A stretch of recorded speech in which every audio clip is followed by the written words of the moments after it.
Nous allons mettre tous les textiles en 3 groupes. En tout cas, nous allons essayer. Le premier groupe, c'est les textiles tissés. Le deuxième groupe, c'est les textiles tricotés. Et le troisième groupe, c'est tous les textiles noués. Maintenant, nous allons voir plus précisément chacun de ces groupes. Le premier groupe, c'est les tissus tissés. Pourquoi? Parce que nous allons voir 2 directions de fil qui vont aller à travers l'un à travers l'autre.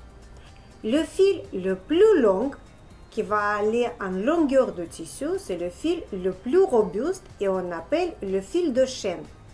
Et tous les fils qui vont à travers s'appellent le fil de trame. Les tissus tissés, ils ne se tirent pas dans la longueur et dans la largeur, mais ils se tirent très bien dans le biais. Et deuxième type de tissu, c'est les tissus à mailles. Pourquoi à mailles? Parce qu'ils ont été tissés en faisant les boucles. Ce tissu, il se tire dans toutes les directions, même en billet aussi, ce qui est différent de tissu tissé.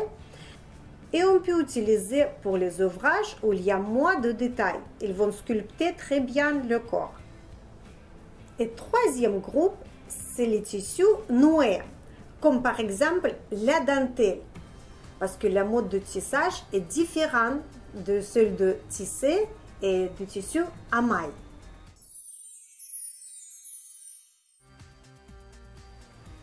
Batiste, c'est un tissu léger et fin, à armure toile. Il peut être fait de fibres lin, coton, laine ou fibres d'origine chimique. On peut utiliser pour toutes sortes de projets de couture, comme les chemises, foulards, robes, etc. Broderie anglaise, faite de fibres coton ou un mélange avec polyester. C'est un tissu brodé par des trous surfilés au point zigzag. On peut utiliser broderie anglaise pour les chemisiers, tops, robes, jupes, coussins, nappes, etc. Chenille, c'est un tissu assez lourd de vêtus et pelucheux, semblable au velours, avec des poils des 2 côtés. On utilise pour l'ameublement et la literie. La crêpe, c'est le terme général pour tous les tissus ayant la surface irrégulière, gratinée, ondulée ou les fibres tordues. S'utilise pour les vêtements féminins, comme des robes, tailleurs, corsages. Damassé, c'est un tissu nommé d'après la ville de Damas. Particularité de ce tissu qu'il a un motif coloré différent sur chaque face. Les fibres utilisées pour ce tissu est la soie, coton, laine et les fibres artificielles. La dentelle, c'est magnifique tissu de finesse et subtilité.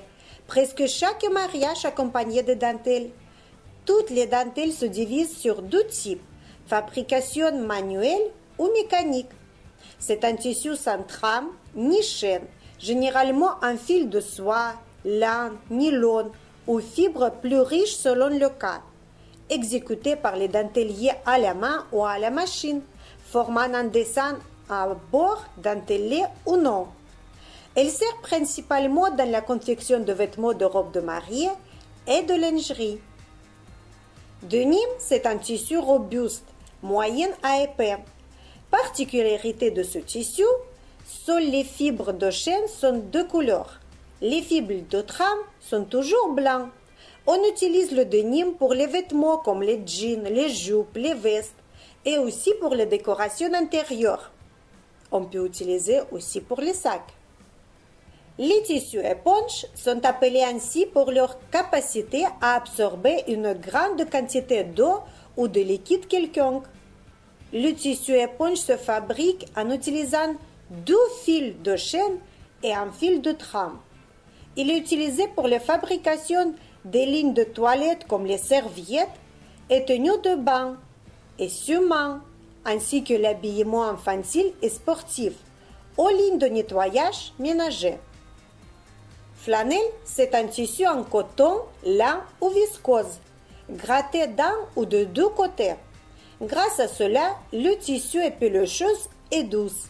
Flanelle est utilisée pour les pyjamas, les draps de lit pour l'hiver ou pour les vêtements de travail. Gabardine, c'est le tissu en coton, laine ou les fibres d'origine chimique, présentant sur l'endroit des côtes apparentes en diagonale. On l'utilise pour les imperméables, les costumes, etc. Brocart est souvent fait en fil brillant, en fibres synthétiques, à l'apparence épaisse et en relief. À l'origine, ce tissu est fait de soie épaisse avec un motif en fil doré ou argenté. Brocart s'utilise pour la décoration intérieure et vêtements ou les sacs. Les damassés, tapisseries, matelassés, les brocarts et les tissus d'ameublement sont tous les tissus jacquard parce qu'ils ont été tissés sur un métier nommé d'après son inventeur Joseph Jacquard. Le jersey, c'est le terme général pour les différents tissus à mailles, du fin à épais, utilisés pour les tenues confortables, comme par exemple les vêtements de sport. Aujourd'hui, le choix du jersey est très grand, uni, imprimé ou en rayure. Matelassé, c'est un tissu constitué de 12 tissus sur une épaisseur de ouate, lui donnant gonflant et son aspect quadrillé typique, maintenu par des piqûres formant un dessin en relief. On utilise matelassé pour la literie ou pour les vestes. Microfibre est fait en fibre de polyester de diamètre plus petit que la soie. On utilise pour confectionner les vêtements. Mais attention, ce tissu ne respire pas, donc il vaut mieux choisir les modèles pas trop moulants. Mousseline, c'est une toile très légère, fine, fluide et transparente, qui est très douce. En soie ou en crêpe, la surface est irrégulière, qui sert pour la confection de vêtements féminins. Elle doit être utilisée avec une doublure. Les tissus oculaires ne laissent pas passer la lumière. Ils sont très denses et robustes. On utilise ce tissu surtout pour faire les rideaux. Avec ces rideaux, le soleil va rentrer chez vous quand vous allez décider. Vous pouvez aussi confectionner les coussins, le dessus des canapés, etc. Le tissu organza est une toile rigide dans les deux sens et transparente. Ce tissu présente un aspect brillant, gonflant et un toucher assez cassant et sec. L'organza est apprécié pour la décoration de la maison, tout en transparence ou en jeu de lumière, ainsi que pour la confection de vêtements volumineux. Le tissu satin désigne l'ensemble des étoffes fines et brillantes sur l'endroit et mat sur l'envers. C'est un tissu souple grâce à sa mode de tissage, à une surface lisse et brillante. Le satin se fait avec des différentes fibres, du coton, du soie, des fibres synthétiques. On l'utilise en habillement à cause de son joli tombé et en décoration intérieure. Le taffetas, c'est un tissu sans inverse fabriqué avec un fil très fin et d'armure très serrée. C'est un tissu brillant et lisse, reconnaissable par son grain très fin et d'aspect sec et craquant quand on le froisse. Il est utilisé dans l'ameublement et dans la confection de vêtements, notamment pour les robes de soirée. Le taffetas changeant emploie un fil de chaîne d'un coloris différent et contrasté par rapport au fil de trame, apparaissant alternativement suivant les rayons lumineux pour donner au tissu une couleur variable. Tulle, c'est un tissu à jour formé de mailles avec des trous de forme géométrique. Existe en différentes épaisseurs. Le tulle fine, on utilise pour le confectionner les vêtements, dans les tenues de mariée, pour les jupons. Le tulle plus épais, on peut utiliser en loisir créatif. La composition de tulle peut être de soie, ou nylon, ou polyamide. Velours, c'est un tissu présentant sur l'endroit une nappe de fil serré, dressée et coupée à environ 2-3 mm. On l'utilise pour les tailleurs, les tenues de soirée et en décoration intérieure. Un petit conseil pour couper le velours, il faut toujours couper au sens contraire du poil. Velours ras, c'est un tissu à mailles ou tissé, avec un poil épais et court. On utilise un maille pour les vêtements, comme les robes, les hauts, et un tissé pour les décorations intérieures. Velours côtelé, c'est une étoffe solide et agréable au toucher, tissé ou à mailles avec un poil épais et court, rasé pour créer les côtes. On utilise pour faire les pantalons, les jupes, les vestes. Pan de velours, c'est un tissu très agréable au toucher. On peut confectionner l'habillement et les pièces de décoration.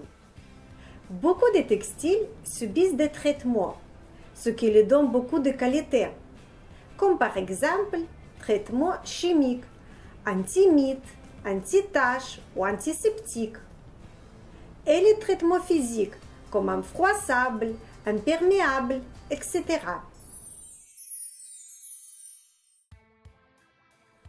Qu'est-ce que c'est la doublure? C'est un tissu qu'on met à l'intérieur de notre chef-d'œuvre ou de votre ouvrage. Par exemple, si vous voulez cacher le travail à l'intérieur, toutes les coutures, vous pouvez mettre la doublure, ou si votre tissu est transparent, surtout il vaut mieux mettre aussi la doublure. Ou par exemple, vous allez faire une robe et vous voulez avoir une bonne tombée, là la doublure, elle peut jouer un grand rôle pour faire cela. Et aussi la doublure peut jouer un rôle thermique si vous rajoutez une doublure plus chaude. En général, on peut choisir les doublures de même qualité, même épaisseur que votre tissu principal ou plus fine. On ne prend jamais plus grosse épaisseur. Sauf les exceptions, la doublure peut être équivalente du poids de votre tissu principal ou plus légère, jamais plus lourde. Elle peut être composée de différentes fibres, comme par exemple la soie pour les pièces de luxe, ou le coton, ou le lainage, pour avoir un bon isolant thermique. Le tissu doublure désigne une ou des pièces de tissu ajoutées à l'intérieur d'un vêtement, généralement pour en augmenter le confort. Il existe deux catégories, fluide et rigide. Le tissu doublure maille est fluide, extensible. On peut utiliser par exemple pour les jupes, les robes. La doublure rigide, c'est le tissu doublure chaîne et trame. Il est rigide, pas trop extensible et on peut utiliser pour les vestes, certaines robes, etc. Généralement, on distingue les entoilages à coudre et les entoilages thermocollants. Les entoilages thermocollants, c'est plus facile et plus rapide à travailler. En utilisant simplement votre fer à repasser, vous le collez sur le tissu, sur l'envers du tissu précisément. Et les entoilages à coudre, il faut bâtir et il faut coudre. Vous allez passer plus de temps. Les entoilages, on peut voir dans vos chemisiers par exemple. Sur les manchettes, quand vous allez prendre, ils sont plus durs, plus costauds. Les cols. Si vous voudriez faire une chemise, vous voudriez coudre une chemise par exemple, et vous allez négliger cette idée de mettre l'entoilage, vous allez voir que votre chemise ou d'autres tenues, il ne sera pas pareil. Donc, vous faites s'il vous plaît très attention, il ne faut jamais négliger les entoilages dans les endroits où il faut les mettre. Et on trouve différentes sortes d'entoilage. Il y a 3 types d'entoilage. Premier type, c'est à mailles. Cet entoilage est fait de mailles nylon et excellent pour une utilisation avec les tissus à mailles, parce que toutes les deux, ils sont extensibles. Deuxième type, c'est l'entoilage non tissé. Il est beaucoup plus facile à utiliser parce qu'il n'y a pas de fil ni de chaîne, ni de trame, ni d'émail. Et on peut le disposer pour couper ou coudre dans tous les sens.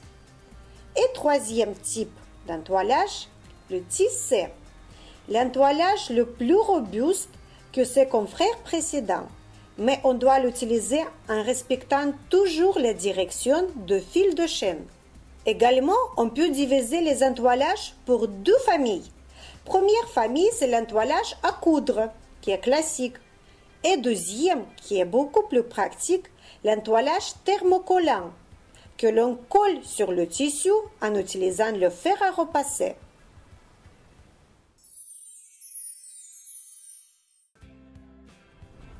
Maintenant, nous allons voir comment les tissus sont présentés dans les magasins. Ils sont présentés en général sur deux types de rouleaux, une planchette en carton ou une tube en carton que vous voyez là. Les tissus sont enroulés de manière que l'endroit du tissu soit toujours à l'intérieur. Et sur la planchette, l'endroit du tissu, quand on ouvre cette double couche, ils sont toujours à l'intérieur. Il y a une étiquette toujours sur le côté, comme vous voyez ici et là, où on peut sortir de la tube. Bon, j'enlève, je déchire. Et nous voyons sur les étiquettes de quoi est composé le tissu, comment il s'appelle, la largeur du tissu, parce que la largeur, vous aurez besoin pour pouvoir bien calculer combien il vous faudra le métrage de tissu pour acheter pour votre ouvrage.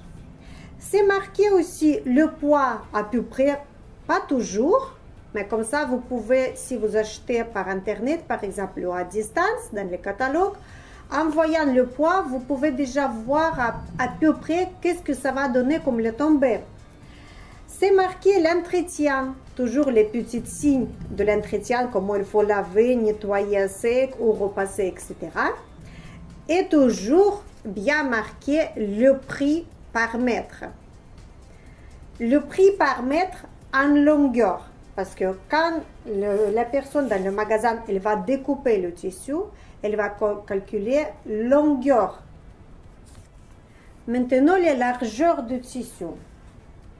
C'est classique, il y a les standards pour les cotonnades, soieries ou les tissus synthétiques. En général, c'est 90 cm largeur, 1,10 m et 1,40 m.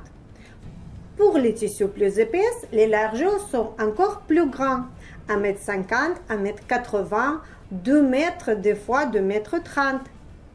Pour les nombreux tissus à mailles ou les lainages par exemple, il y a souvent les standards de largeur 1,30 m, 1,50 m. Pour les tissus, pour les décorations, on peut voir le tissu jusqu'aux 3 mètres de large. En général, c'est 1,80 m ou 2,10 m. Pour les robes de mariée, on peut trouver les largeurs de tissu jusqu'aux 3 mètres.